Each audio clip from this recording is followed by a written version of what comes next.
This video is about how to solve problems involving friction and net force.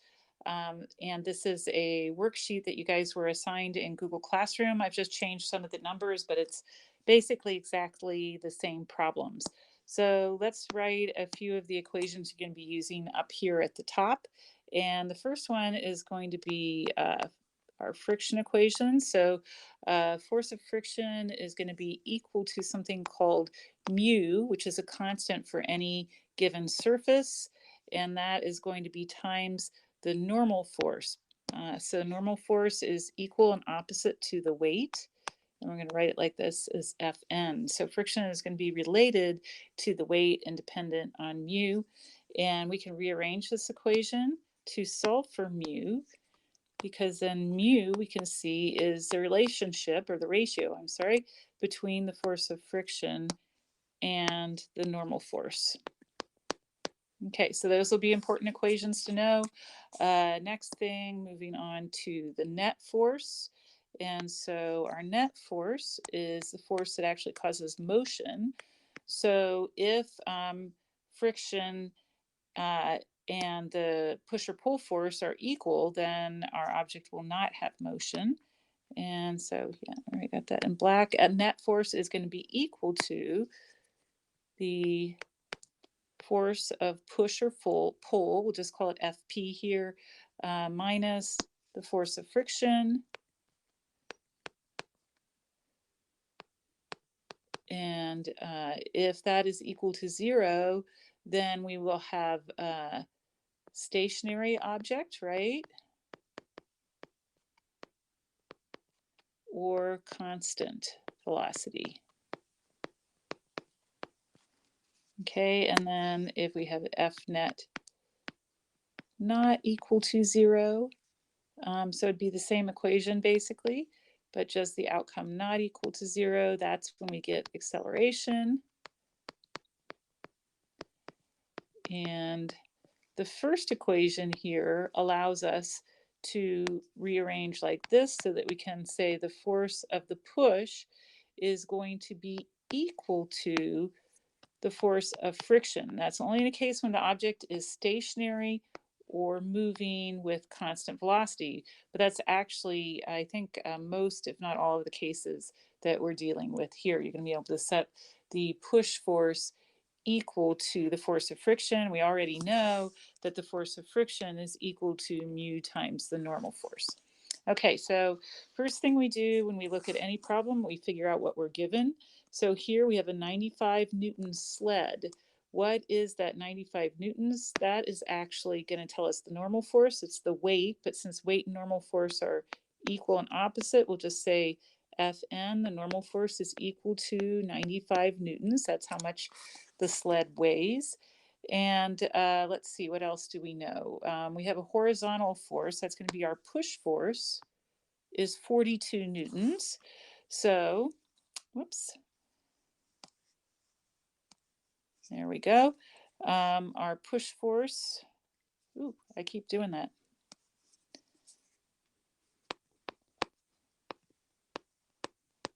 Okay, is going to be equal to 42 Newtons.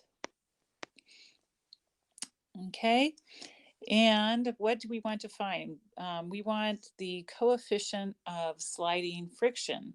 So since we have a normal force and we have the push force, we have the definition of mu right there. So that's all we need to find our coefficient of sliding friction. We're just set mu is going to be equal to our push force is also our force of friction, right? So I'm sorry if I didn't make that clear. So we're going to say that's also our force of friction. We figured that out before, right? Because the object is moving constant speed. So that was that case up at the top here, the first case. And if you have a case like this, that is when you could just say your push force is equal to your force of friction. And that's why we're able to do this right here. Okay, so mu is going to be equal to the 42 newtons. And that's going to be divided by our 95 newtons.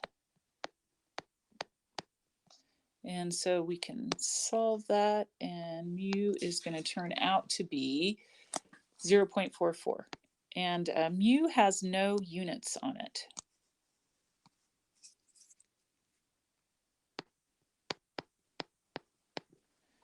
Okay, so moving on to the next problem.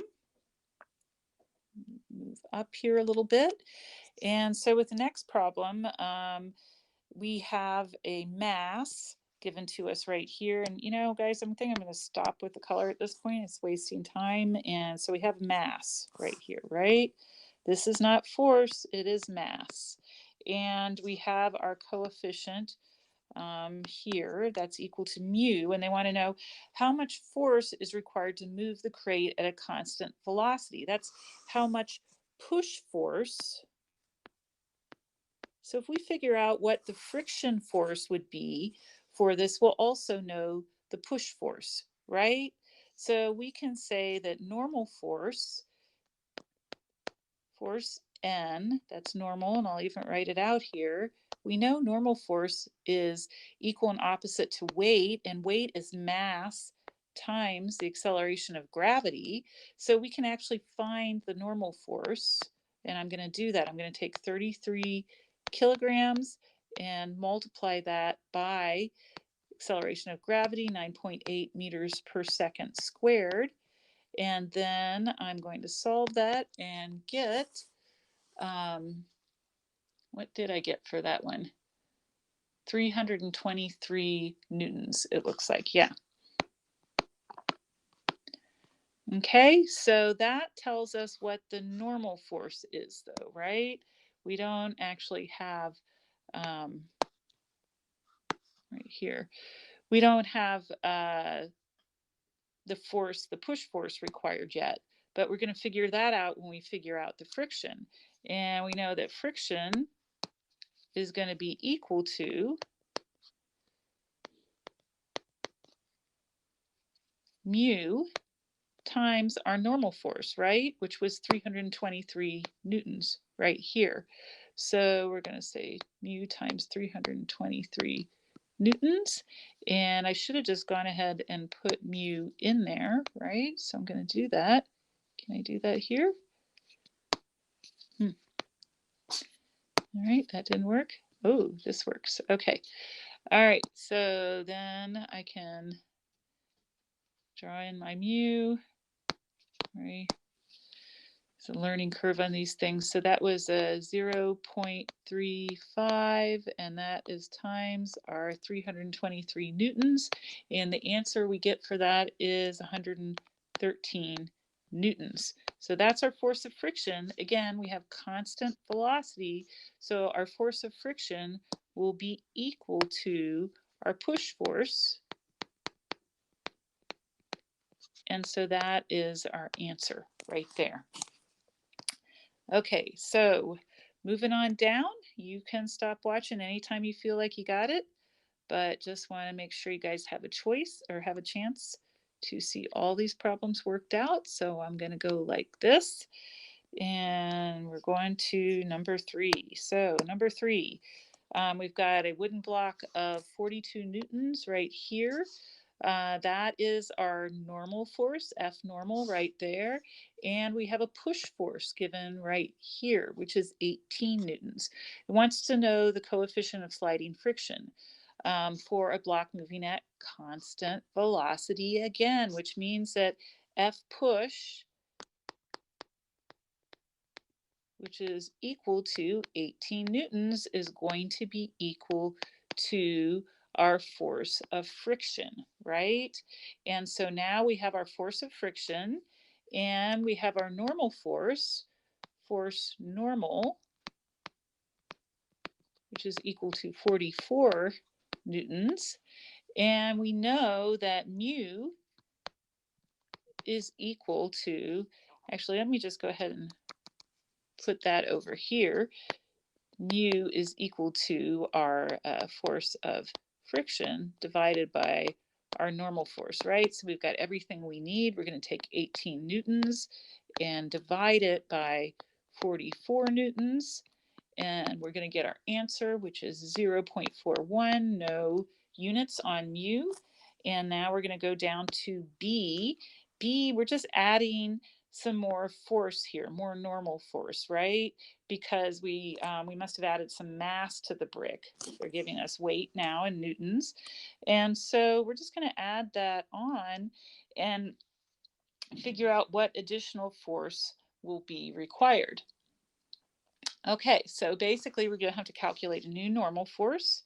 And so we're going to take F normal and set that equal to our original normal force up above, which was 44 newtons, plus our 26 newtons, right?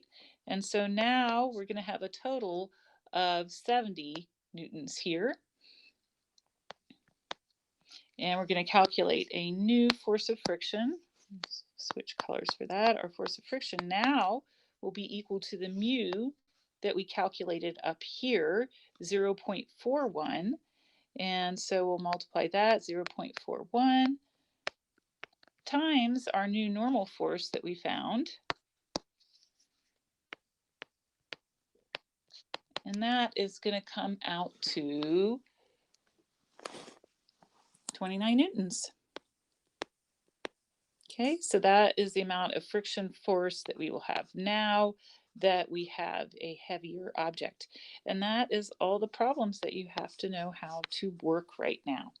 So I hope that that helps you understand this a little bit better, and please feel free to contact me if you have any questions.